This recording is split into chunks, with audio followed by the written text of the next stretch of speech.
The question is, what is direct speech or quoted speech? Let's clarify these topics. First, we are discussing statement, and you should mind this thing also. You must note down this thing that we are going to discuss only the statements here. Statements may be positive or negative. This is about direct and indirect speech. Examples, I'm clarifying what are positive statements and what negative statements are. You are looking at this sentence, it may rain tomorrow. This is affirmative or positive sentence. This is assertive type of sentence. The simple sentence has 5 types or 4 types mainly you can say about that, and one is assertive sentence. Assertive may be positive, or positive means affirmative or negative. Then interrogative sentences, then optative sentence or exclamatory sentence you may call them, then imperative sentences. So this is first type of assertive sentence, positive, and this is negative statement. It may not rain tomorrow, right? Let me tell you in Hindi also for Hindi speakers. प्यारे बच्चों, आज हमारा topic है direct and indirect speech. आप सबको मैं समझा देता हूँ. और डायरेक्ट स्पीच और कोटेड स्पीच, इधर इनडायरेक्ट और रिपोर्टेड स्पीच, नरेशन भी हम इसे कहते हैं. और मैं आपको समझाने जा रहा हूँ what is direct speech. Direct speech होती क्या है या कोटेड स्पीच होती क्या है. We are going to describe the rules how to change statements into indirect speech. Statement may be negative or affirmative, positive. It may rain tomorrow. This is affirmative positive sentence. And it may not rain tomorrow. ये negative है, नकारात्मक वाक्य है. What is indirect or reported speech? Let's understand this. The teacher said to the student, "You are very careless about your studies." This is the remarks of the teacher about the student. The actual remarks are put in inverted commas.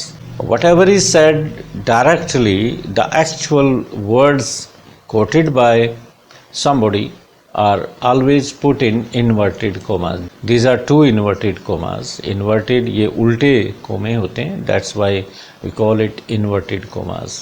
Or the teacher said to the student, "You are very careless about your studies."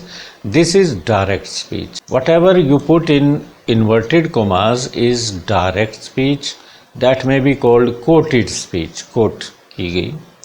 And when you change this direct speech into indirect, sometimes the speaker changes the tense and the pronouns of the speech, of the words. Those are reported here as direct ones, so that becomes indirect speech. जब कोई भी report करने वाला जो speaker है, the speaker here is the teacher. The teacher said to the student, student को कहा, and this thing you can report. यही बात आप रिपोर्ट कर सकते हो कि टीचर ने स्टूडेंट को कहा, "You are very careless about your studies." इस बात को "You are very careless about your studies", इस एक्चुअल वर्ड्स को आप अपनी शब्दों में कह सकते हो. जैसे हिंदी में अगर लें तो ये ऐसे कहोगे आप, टीचर ने विद्यार्थी को कहा. विद्यार्थी कौन है पता नहीं है, थर्ड पर्सन. यहाँ पे टीचर भी थर्ड पर्सन है. अगर आप तुम कहोगे तो वो गलत हो जाएगा. तुम तो सामने वाला हो जाता है, सुनने वाला हो जाता है. आप किसी को बता रहे हो, कोई टीचर है, कोई स्टूडेंट है, तो किसी टीचर ने स्टूडेंट को कहा. अब कोई तुमसे पूछ रहा है कि टीचर ने स्टूडेंट को क्या कहा, तो तुम बता रहे हो कि टीचर ने स्टूडेंट को ये कहा कि वह स्टूडेंट, यू किसके लिए टीचर ने यूज़ किया, स्टूडेंट के लिए, कि वह अपनी स्टडीज़ में, योर भी उसी के अनुसार स्टूडेंट के लिए आएगा कि अपनी स्टडीज़ में केयरलेस था. और ये टेंस बदल जाएगा, पास्ट टेंस हो जाएगा, क्योंकि वो बात बाद में बताई गई है, पास्ट टेंस में चली जाती है. तो इससे पहले हम आपको चेंज करके दिखाएं, and I tell you about the rules how to change them. Let me tell you who is the speaker here, what is the technical term used for the speaker and the listener.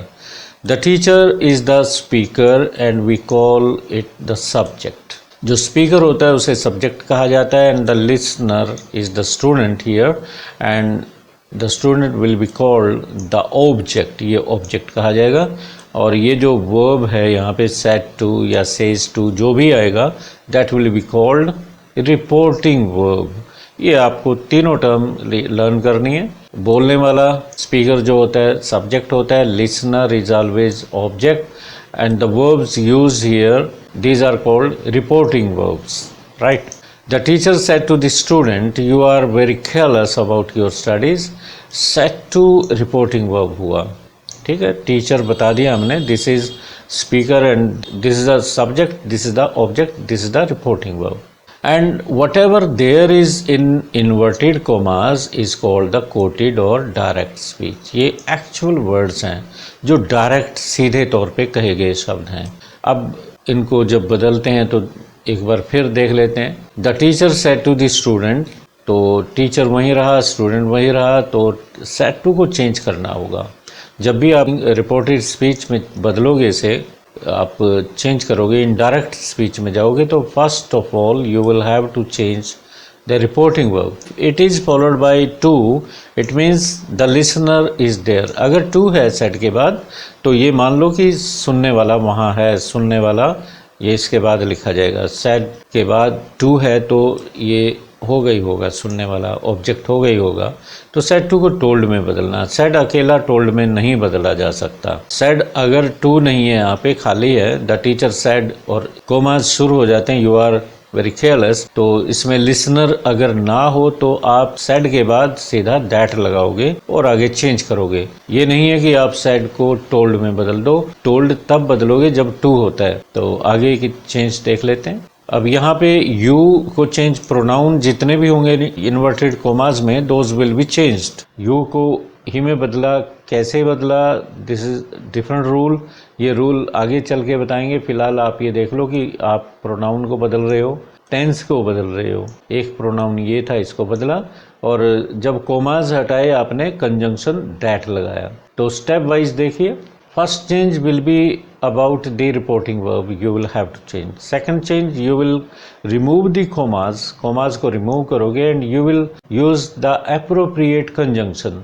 अगर statement है negative या positive commas के अंदर तो आपको conjunction that लगाना होगा। अगर इंट्रोगेटिव सेंटेंस है, इंटरोगेटिव, तो आपको इफ़ या वेदर लगाना होता है, ये अलग रूल है। तो फिलहाल स्टेटमेंट की बात कर रहे हैं तो आपने कंजंक्शन दैट लगाया। दो चेंज की। थर्ड चेंज क्या होगी, आपको प्रोनाउन बदलने होंगे। दो हैं, तीन हैं, इसमें कितने प्रोनाउन, यू प्रोनाउन है और योर प्रोनाउन है, तो दोनों को बदलोगे, रूल्स अलग हैं। फिर टेंस पे आना, आपको देखना है कि टेंस बदलेगा या नहीं बदलेगा, इसका अपना रूल है।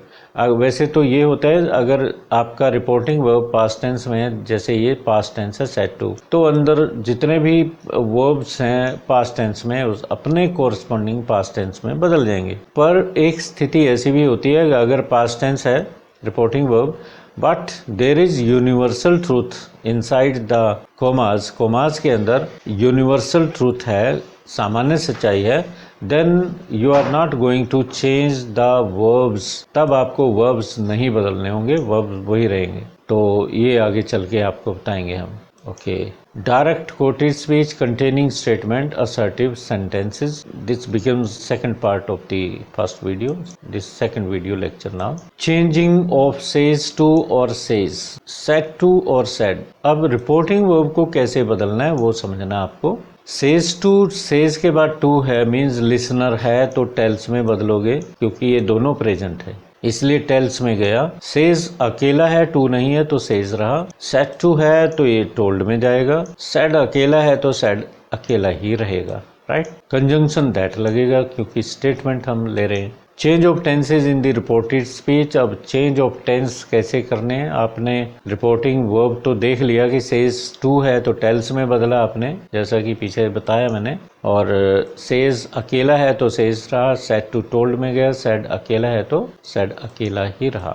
Rule 1 you may note down, if the reporting verb is in present और फ्यूचर टेंस। अगर आपका reporting verb means says to या सेड टू जो होता है, अगर वो प्रेजेंट में है मीन्स सेज टू है या सेज है, या फ्यूचर टेंस में विल से या शैल से या विल से में है, तो टेंस कोटेड स्पीच का जो कोमाज में स्पीच है विल नॉट बी चेंज्ड, उसका टेंस हमें बिल्कुल भी नहीं बदलना। तो पहला रूल ये बना, if your reporting verbs are in present tense, this is present tense, says और से, विल से और शैल से और will say again, this is future tense. Okay, then the tense won't be changed. Reported speech में tense नहीं बदला जाएगा। अब example देख लीजिए, he says to me I have not done my work yet. तो सेज टू रिपोर्टिंग वर्ब है तो बदलेगा this will change into tells. S लगा हुआ है तो टेल्स में इसलिए एस लगा हमने। कंजंक्शन सेकंड चेंज है, दैट में जाएगा। अब आपको प्रोनाउन देखने, एक तो प्रोनाउन आई है और दूसरा प्रोनाउन माई है। तो आई को चेंज करोगे, इसके अपने रूल होते हैं कि pronoun, how to change the pronouns, first person के प्रोनाउन कैसे बदलेंगे, सेकंड पर्सन के प्रोनाउन कैसे बदलेंगे, थर्ड पर्सन के प्रोनाउन बदलेंगे या नहीं बदलेंगे। तो ये रूल आगे चल के हम स्टेप वाइज आपको बता रहे हैं। तो यहाँ देख लो कि आई का हमने ही बनाया अकॉर्डिंग टू सम रूल, किसी रूल के मुताबिक हमने ये ही बना दिया। और टेंस हमें नहीं बदलना, this is present perfect tense, has या हैव है तो हैज़ उसका साथी होता है, तो देख के लगाना आपको। ही के साथ हैज़ आएगा, हैव नहीं आएगा, तो इसलिए यहाँ पे हैज़ किया, क्योंकि टेंस नहीं बदलना आपको। और ये प्रोनाउन हिज लगा। माई का इक्विवेलेंट क्या होता है, माई पॉजेसिव एडजेक्टिव होता है, तो पॉजेसिव एडजेक्टिव थर्ड पर्सन में हिज आएगा। वैसे बता दूं आपको, रूल ये है, फर्स्ट पर्सन के प्रोनाउन अगर कोमाज में मिले आपको तो they will be changed according to the subject. Subject को देखना आपको कि किस पर्सन में, subject is in third person, then I and my will be changed into their equivalent third person. I का सब्जेक्टिव केस क्या है, सब्जेक्ट बनता है जो ही है। आई की जगह मी नहीं लगा सकते आप, या माई नहीं लगा सकते, because this is subjective case. और यहाँ माई का पॉजेसिव एडजेक्टिव हिज बना, तो ये ऐसे बदलने। कंजंक्शन आपने दैट लगाया। चेंज ऑफ प्रोनाउन कैसे, अब चेंज ऑफ प्रोनाउन बताएंगे आपको, टेंस का आगे बताएंगे कि किसका टेंस किस टेंस में बदलेगा, कोरस्पॉन्डिंग टेंस क्या होते हैं। Pronouns of the first person pronoun should be on your tips. ये जितने भी पर्सनल प्रोनाउंस हैं, first person, second person, third person, you should remember them, memorise them, this should be on your tips. आपकी tips पे होने चाहिए। अगर मैं कहूँ tell me about the pronouns of the first person, then you will say I, my, me, we, our, us, mine, ours वगैरह वगैरह। तो इनमें जैसे माई है और हिज है, ये पॉजेसिव माई है फर्स्ट पर्सन में, आवर है ये पॉजेसिव एडजेक्टिव बन जाते हैं। आजकल इन्हें पॉजेसिव एडजेक्टिव कहते हैं। ओल्ड इंग्लिश तो नहीं कहूँगा, हमारे टाइम में जब इंग्लिश पढ़ते थे सबको पॉजेसिव प्रोनाउन ही मानते थे, माई को, आवर को, क्योंकि इनको नाउन से पहले यूज किया जाता है। They modify the meaning of noun, that's why they are called possessive adjectives now. Purely possessive pronoun ours हैं और माइन है, अदरवाइज आवर और माई ये पॉजेसिव एडजेक्टिव है। तो कहने का मतलब फर्स्ट पर्सन के pronoun change according to this subject, speaker के अनुसार बदलेंगे। स्पीकर जैसे यहाँ ही है, he is in third person, तो आपने आई को भी थर्ड पर्सन में ही में चेंज किया, और माई को आप ही के मुताबिक हिज में चेंज करोगे अकॉर्डिंग टू ही। तो ये फर्स्ट पर्सन के प्रोनाउन। अब सेकंड पर्सन के बताएंगे आगे। तो ही बना था, आई का ही बना और माई का हिज बना थर्ड पर्सन में। Pronouns of second person change according to the object. जो लिसनर होता है उसके मुताबिक यू, योर, योर्स बदलते हैं। सेकंड पर्सन के तीन ही होते हैं, यू, योर, योर्स। जैसे ही said to me you are not following my advice. तो he told me said to will be changed into told and me will remain me, because in the beginning you won't change। ना तो subject को change करोगे ना object को बदलोगे। Commas के बाद अंदर वालों को बदलना होता है। यू इसमें है और इधर माई, दो प्रोनाउन मिले आपको। You second person pronoun, that will be change according to object. Object me है तो मी का सब्जेक्टिव केस क्या होता है, आई, तो ये यू का आई बना। अब आगे आया pronoun my. My first person हुआ, first person will be changed according to the subject. Subject is he third person है, तो माई का इक्विवेलेंट ही का क्या होगा, हिज, ये हिज बनेगा। तो according to he it will become his, my का इक्विवेलेंट ये हिज बना। तो ये सेकंड पर्सन के प्रोनाउन हमने बताए आपको। Pronouns of the third person will not be change. तो टिप्स पे वैसे लर्न करो, he, she, it, his, him, her, hers, they, their, theirs, them, these are pronouns of third person, they will not be change, इनको बदलते नहीं है। He said to his friend, people are worrying about the rise in prices of petrol and diesel these days. तो said to reporting verb will be changed into told. Second change क्या होती है, commas हटाओगे तो यहाँ that आएगा, because we are talking about statements only. commas में जो sentences है those are only statements. तो अब इसमें प्रोनाउन अंडरलाइन करने आपको। पहले कौन कौन से प्रोनाउन इसमें कोई नहीं है, पीपल तो कलेक्टिव नाउन है, अंदर कोई प्रोनाउन नहीं है, राइट। तो टेंस ये है, तो पीपल थर्ड पर्सन है, थर्ड पर्सन नाउन है, पीपल कलेक्टिव नाउन है, ओके। तो ये बदलेगा नहीं है, इट विल रिमेन सेम। और क्योंकि कोमास के अंदर कोई यूनिवर्सल ट्रूथ नहीं है, therefore is am are will be change into was were. तो इज एम आर का पास्ट टेंस क्या होता है, corresponding past tense was were होते हैं, तो ये वाज वर में चेंज हो गई। तो ये बना, he told his friend that people were worrying about the rise in prices of petrol and diesel these days. The words showing nearness will be changed into the words showing distance. Today, that day में, next, following day में इस तरह बदलते हैं। tomorrow, the next day, the following day, this, that में, और these, those में बदलते हैं। ये सारे nearness, distance में चली जाती है। So here the video lecture 2 also ends up here. We have made one lecture out of these 2 videos. I hope you must have understood our first lesson on first chapter on this direct and indirect speech. मुझे पूरी उम्मीद है कि direct and indirect speech पे जो हमने introduction दी, आपको बताया कि what is direct speech, what is indirect speech, ये सारा किस तरह से आपको चेंज करनी है, सेड टू या सेज टू किस में बदलना है, फिर कंजंक्शन लगेगा,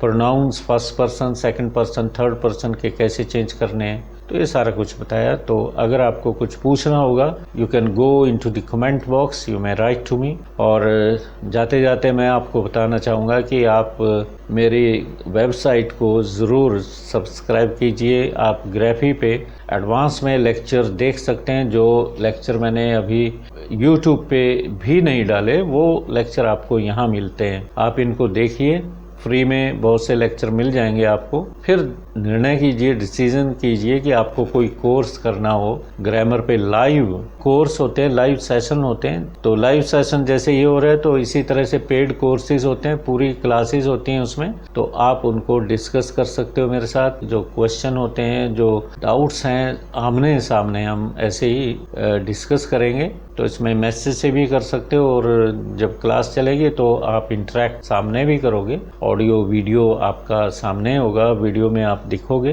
तो डिस्कशन मेरे साथ आप कर सकते हो। जो भी आपसे रिलेटेड कोर्स है, you just tell me, send a message to me, I will make a course out of that. You may make a group, अगर आप फ्रेंड्स हैं तो ग्रुप बना लीजिए, और कम दाम में आपको, क्योंकि ग्राफी के अपने खर्चे होते हैं, उनकी अपनी थोड़ी फीस होती है, वो तो पे करनी ही होगी, वो थोड़ी बहुत रखेंगे।